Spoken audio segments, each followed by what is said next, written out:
જૂનાગઢના વિસાવદરમાં પેટા ચૂંટણીની તૈયારીઓનો ધમધમાટ શરૂ થયો છે। ચૂંટણી અધિકારીના અધ્યક્ષ સ્થાને બેઠક યોજાઈ હતી। વિસાવદર પ્રાંત કચેરીમાં રાજકીય પક્ષો સાથે ચૂંટણી તંત્રની બેઠક યોજાઈ હતી। લીગલ ફ્રેમવર્ક બાબતે વાંધા સૂચનો રજૂ કરવા તાકીદ કરવામાં આવી છે।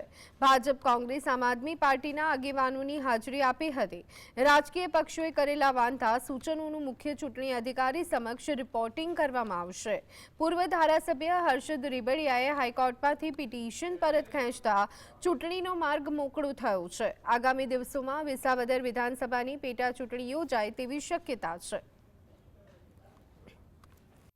ઇલેક્શન સાથે જોડાયેલા તમામ સ્ટેક હોલ્ડર્સ છે, પછી મતદારો હોય, પોલિટિકલ પાર્ટી હોય કે ગવર્મેન્ટ ઓફિશિયલ્સ હોય, એમની સાથે સંપર્ક કરી અને કઈ રીતે આપણે ઇલેક્શનને વધુ બેટર બનાવી શકીએ એ માટે જે ઇલેક્શન કમિશન જે કામ કરી રહી છે, એક પ્રોપર લીગલ ફ્રેમવર્કમાં કામ કરી રહી છે। એ જ લીગલ ફ્રેમવર્કમાં રહી અને એની અમલવારીમાં પડતી મુશ્કેલીઓ અને એના નિવારણ માટે પોલિટિકલ પાર્ટી સાથે કન્સલ્ટ કરવા માટે મિટિંગ